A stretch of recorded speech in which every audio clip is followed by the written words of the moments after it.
సరదాగా ప్రారంభమై టెంప్టింగ్గా తయారై ఆ పైన వివాదాస్పదమైంది లోకేష్ రెడ్ డైరీ. మొదట్లో మీ సంగతి చూస్తా, మీ అంతు తేలుస్తానంటూ రెడ్ డైరీలో మీ పేర్లు రాస్తానంటూ ప్రారంభించి ఆ తర్వాత రెడ్ డైరీ గురించి పదే పదే మాట్లాడుతూ ప్రతి అధికారిని మీ పేరు రెడ్ డైరీలో రాస్తానంటూ వెళ్ళి ఆ తర్వాత తనకి నోటీసులు ఇచ్చిన సిఐడికి తనని గురించి మాట్లాడినటువంటి వాళ్ళకి అందరినీ రెడ్ డైరీలో చేరుస్తున్నానంటూ ఈ రెడ్ డైరీని బాగా పాపులర్ చేశారు లోకేష్. చివరికి చంద్రబాబు గారికి తన యువగళ ముగింపు సందర్భంగా వేదిక మీద ఇవ్వడం ద్వారా కీలకమైనటువంటి పని చేసుకొచ్చారు. అంటే తాము అధికారంలోకి వస్తే అందులో ఉన్నటువంటి వాళ్ళందరినీ జైళ్ళకి పంపించడము, అరెస్టులు చేయించడము, లేకపోతే తీవ్ర పరిణామాలు ఎదురవుతాయని హెచ్చరికలు జారీ చేశారు.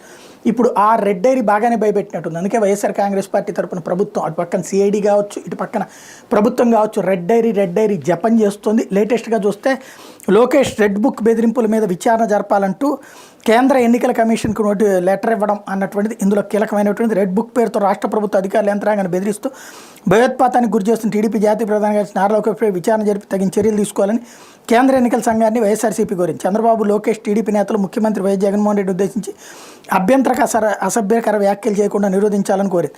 చంద్రబాబు, లోకేష్ ప్రభుత్వ అధికారులను ప్రధానంగా పోలీసు అధికారులకు రాజకీయ దురుద్దేశాలు అంటగడుతూ వాళ్ళని బ్లాక్మెయిల్ చేయడానికి ప్రయత్నిస్తున్నారు. ప్రజాస్వామ్య విలువలకు విరుద్ధంగా వ్యవహరిస్తూ రాష్ట్రంలో సామరస్యపూరిత వాతావరణాన్ని దెబ్బతీసేందుకు కుట్ర పన్నుతున్నారంటూ కేంద్ర ఎన్నికల కమిషన్ దృష్టికి తీసుకెళ్లింది. వైఎస్ఆర్సీపీ పార్లమెంటరీ పార్టీ నేత విజయసాయిరెడ్డి, లోక్సభలో పార్టీ విప్ మార్గాని భరత్తో కూడిన వైఎస్ఆర్సీపీ బృందం కేంద్ర ఎన్నికల కమిషన్తో విజయవాడలో మంగళవారం సమావేశమైన తర్వాత ఈ లెటర్ ఇచ్చిందన్నటువంటి చెప్తున్నారు. దాన్ని బట్టి రెడ్ డైరీ బాగానే కదిలిచ్చినట్టుంది.